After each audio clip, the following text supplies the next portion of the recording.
Welcome to this first Q&A session with Sally Benatar, our Borough Commander. I want to start, first of all, by thanking her for all that her officers are doing to keep our communities safe during coronavirus, not just in terms of social distancing, but also from all the usual crime that the police are always trying to keep us safe from. Sally, thank you very much for joining us. What I'm going to be putting to you are a number of questions that our residents have sent in. So the first one is about what we might call a kind of mixture of usual crime and some coronavirus elements to it. It's, can you advise us how you can support us with tackling the regular crime of people following delivery vans and taking parcels left on doorsteps? And it's the resident feels that it's particularly acute at the moment because some delivery companies don't require signatures at the moment because of coronavirus, and that results in a greater risk because residents don't even know that the parcel's being delivered.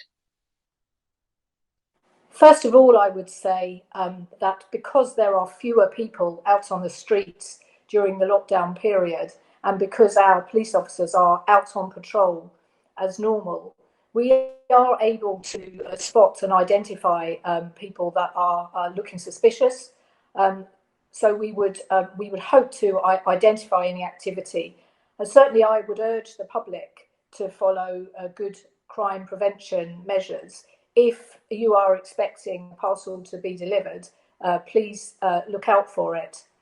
Certainly we haven't had any increase in these sorts of crimes in terms of the one that your resident asked about, following courier vans to target people dropping off parcels on doorsteps. In fact, the level of acquisitive crime, by which I mean theft and burglary and robbery across the borough of Kingston, has dropped during the lockdown period. But we would urge people to be sensible and still follow good home security and crime prevention measures. Thank you very much. I mean, the follow-up question from the same resident is that some people feel that they know regular perpetrators of this crime. How can they report it? I'd welcome residents of Kingston Borough giving us information about any perpetrators of different offences. I'd like to ask them to contact us through the usual channel. So 999 if it's a crime in progress or an emergency, 101, the telephone number, that's the non-emergency police number. If they use Twitter, at MEtCC on Twitter, or also reporting crime via our Met Police website, www.met.police.uk. And of course, also you can report crime anonymously through Crime Stoppers, through the website or the phone line. And of course, our neighbourhood teams can also be contacted to report, to let people know of their concerns. But if it's reporting crime, please do it through our website or by phone, by Twitter or via Crime Stoppers. And we very much want to hear about it and we will take action. Thank you very much. The next question is about speeding on residential roads. Now, we know that there's generally a lot less traffic on the roads, but some people feel that actually that's encouraged some motorists to drive faster and that that's dangerous for pedestrians and it's dangerous for cyclists. So is there anything that you can do about that? Yes, we are taking action against speeding, and you're right to highlight it, that it is a problem at the moment, and we are concerned about the excessive speeds. Because there are fewer vehicles on the road, some people seem to be much more impatient and are speeding. And we are doing a lot more enforcement activity. Our traffic colleagues are out across boroughs all across London, and that includes Kingston. We've recently done an operation enforcement on the A3, which included using automatic number plate recognition as well as speeding enforcement. And our cycle safety teams are also out there making sure that people are not speeding and taking either giving advice or taking enforcement action if necessary. It's a real priority for us during this period, and I really do urge residents to drive carefully and sensibly, because we do know that excessive speeds are likely to cause injuries and when there are accidents, and we really want to keep the roads safe and free from danger. Thank you. We've got a number of questions about people not observing the rules on social distancing. One comes from a resident who says that she's in contact with a vulnerable person who says that she's reported a breach of lockdown rules on social gathering on 3 separate occasions, and that she's scared and feels unable to leave her own flat for exercise because she's frightened for her own health. There are particular areas of the borough, and I can go through some of them in detail, where there seem to be, there's a particular tendency for people to gather. The question the resident wants to know is, what can you do about it? What are you doing to combat it? First of all, I'd like to thank the residents of Kingston Borough for their compliance and for how sensible the majority of people are being with the social distancing. We're all adapting to it. We're adapting to policing in a different way. We're encouraging people to stick to it. We do have additional officers out on patrol in the parks and open spaces. We're very conscious that the lockdown has exceptions, so I would urge people to stay at home except for essential travel, and then when they are out for exercise or other reasons, to stick to the social distancing. And what we are doing is encouraging people to comply with that, and if necessary, as a last resort, we will enforce it. Now, certainly, we do encourage people to come forward to us and report it. And I'm sorry that that the resident who's contacted us hasn't felt able to go out of her own house because she's concerned about it. Obviously, the best advice is to stay at home, except for essential travel, and that may include exercising. Certainly, we will take reports online or by 101. If people go onto the website, they will see a link, the Met Police website, to how to report breaches of the health protection legislation. And we will triage that. We won't deploy in every single case, so we won't always come out, but we will certainly risk assess that and make a decision. And of course, we're out all the time. Our emergency response officers, our neighbourhood officers are out on patrol, encouraging people to stick to the guidelines. And that includes asking groups of people to go home unless they're out for a good reason and they're not in a household. So we're doing our best to get the balance right, police this in a proportionate and balanced way. But certainly we are here to take reports, and if people are concerned, they should come to us. And of course, we know that in Kingston, the council has mobilised lots of members of the community to help vulnerable people. And certainly there's lots of support available for people that feel that they need that support, as you know.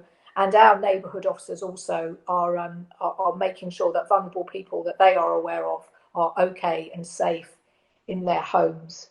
And of course, I would also like to mention that the great work of the Neighbourhood Watch, and a really good way to contact the police at this time is through the Nextdoor system. I know that not everybody uses the Nextdoor platform, but certainly contacting our neighbourhood teams or our via Nextdoor or via the website is a really good way to make contact with the teams.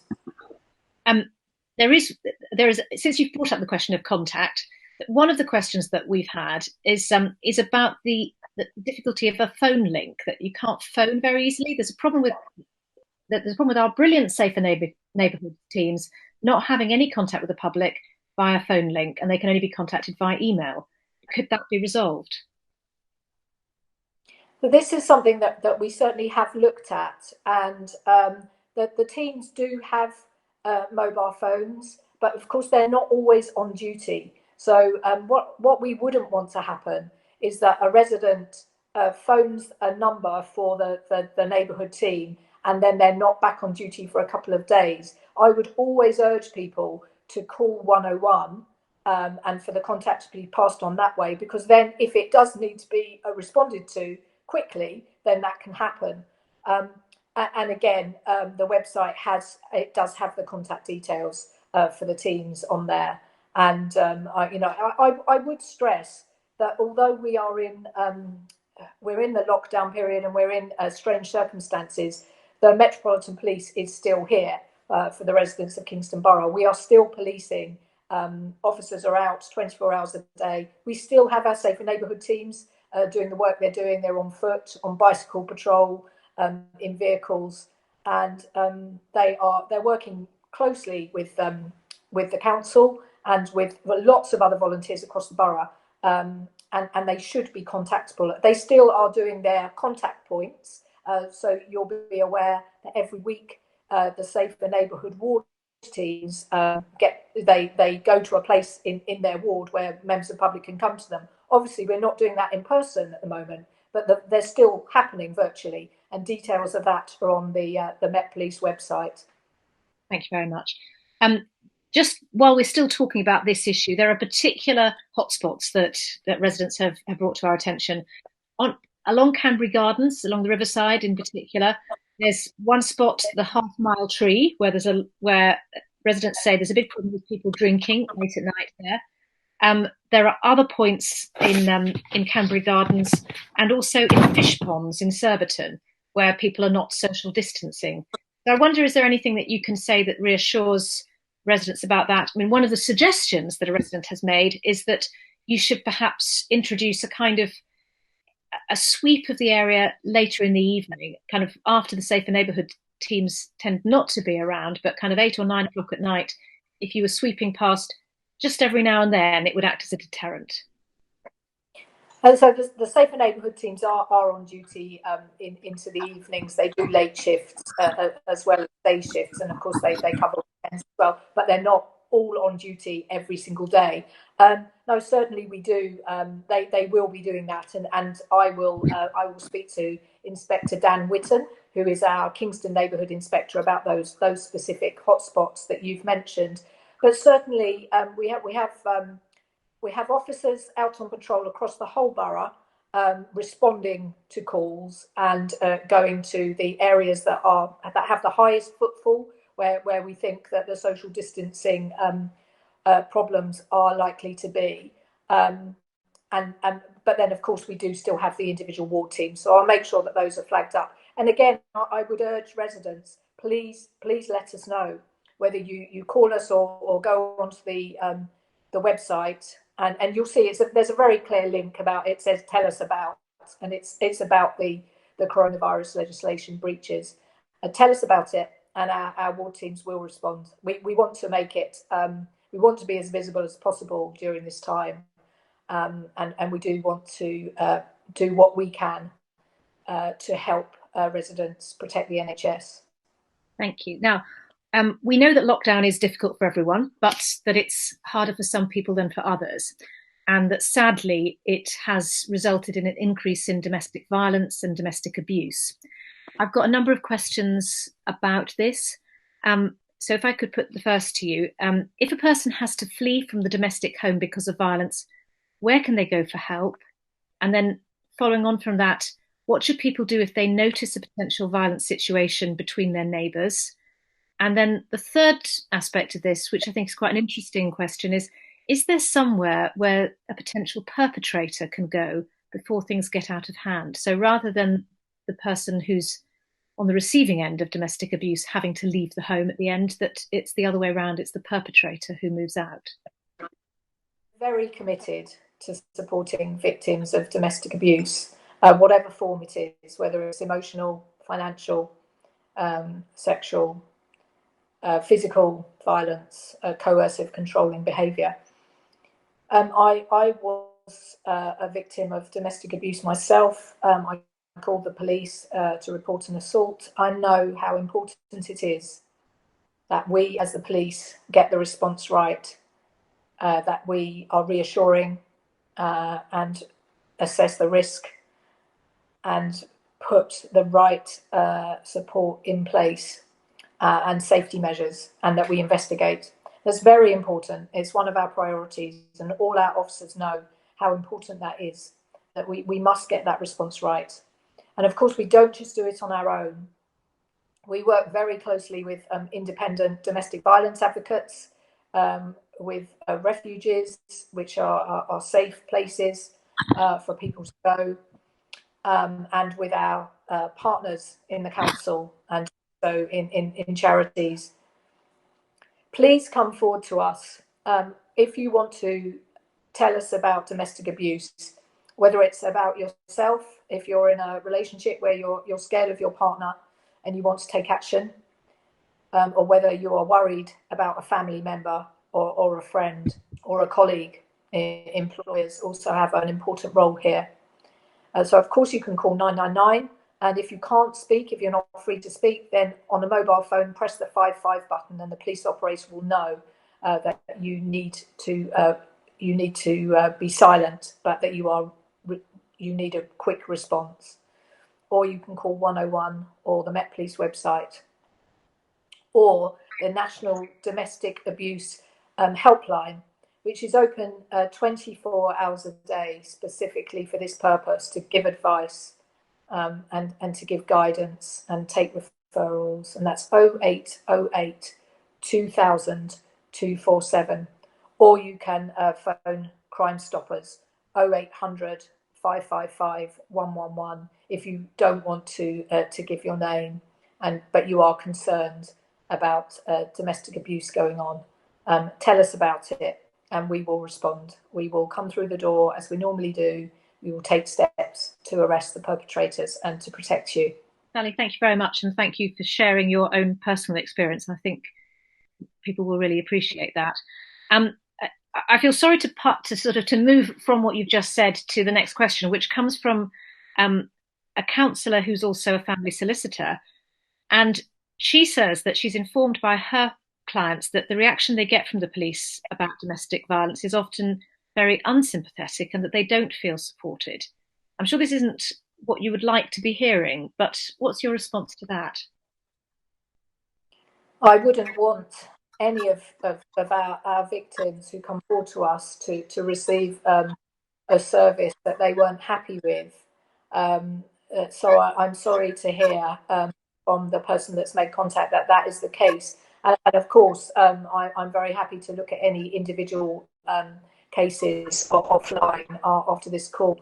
No, certainly it's very, very important that we are reassuring from the word go, and that we respond appropriately. And it isn't all about a criminal justice outcome. It can be putting the victims in touch with an outreach group, or safety measures in place, looking at a domestic violence protection order. There's a range of things that we will do together with partners, but certainly, look, the days of the police not dealing with domestic abuse and domestic violence appropriately and seriously are gone. And certainly our officers in Kingston know that it's one of the top priorities. We are all very aware what a problem it is in society, and also how difficult coercive control, abuse, whether it's emotional, financial, physical, sexual abuse within a relationship, can lead to very dangerous behaviour. We want to prevent homicides from happening. We are very clear that we need to take all steps we can, and certainly at the moment we are doing absolutely everything we can to safeguard victims who are vulnerable, and also, of course, to work with perpetrators as well, which is again an important part of it. Thank you. A follow-up to that question from the same counsellor, who's a solicitor, is that she feels that the legal system is failing because it's very difficult to get recourse to justice. And she says Kingston Court, we know, is closed because of the coronavirus, but it's proving difficult in the system to get injunctions against perpetrators, and that leaves victims of domestic abuse much more exposed. Certainly the criminal justice system has had to adapt to the coronavirus in the same way that we have all had to adapt, and some courts are closed, but certainly Croydon Crown Court is open, and Wimbledon Magistrates Court is open, and we are developing virtual courts. So justice continues. We continue to provide a service, and as do the courts, as do probation, as do the Crown Prosecution Service. We are absolutely determined to make sure that victims get the justice that they need. And again, if there are any specific cases where there's been a delay in getting whether it's justice or whether it's a protection order or a restraining order, please let us know. Let me know, and we will look into that and do absolutely everything we can. I can't stress enough how important it is. We've got another question, which is really about protecting police officers. A resident witnessed an impressive response of several officers to a man who collapsed on his road. They apparently dealt with it very well, but none of the officers had any PPE except they were wearing gloves. And this resident's just worrying about whether that might be a problem and whether your officers are being properly protected. Well, thank you to the resident who raised that. Certainly, our officers do have access to the PPE, masks and gloves, and depending on what the incidents that they're dealing with, additional equipment as well. So we do have enough PPE. It's been a priority of mine to make sure that everybody who is out on the front line, on patrol, investigating, dealing with calls can access that. And we are following the Public Health England guidelines on when they should wear it, and certainly the advice is that they have access to it, and when they need to wear it, they will.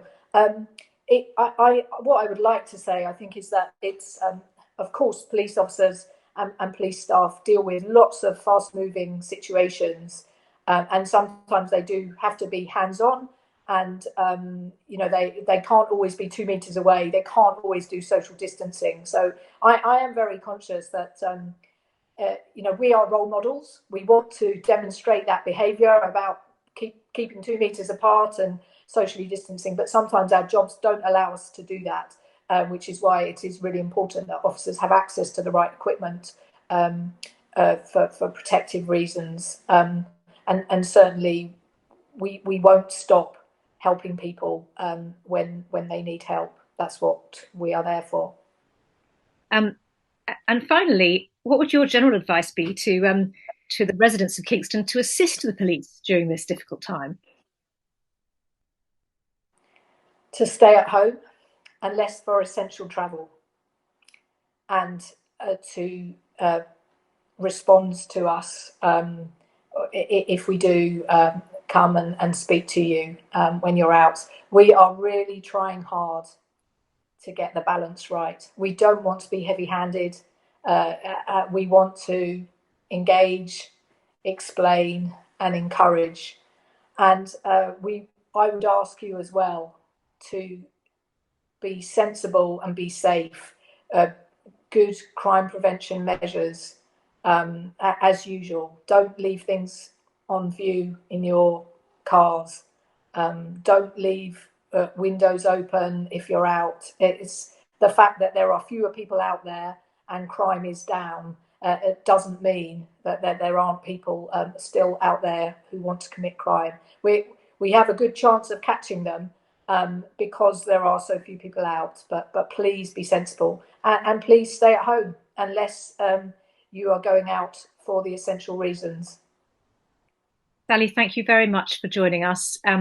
I think everyone in the borough appreciates what you're doing, and that you're doing it with a light touch wherever possible. We want to be able to keep our parks open. We want people still to be able to go out and do their exercise, but we want them to be safe. And we really thank you for all that you're doing to make sure that that's possible. So thank you for taking part in our Q&A, and goodbye. Thank you very much. Thanks to all the residents for your support.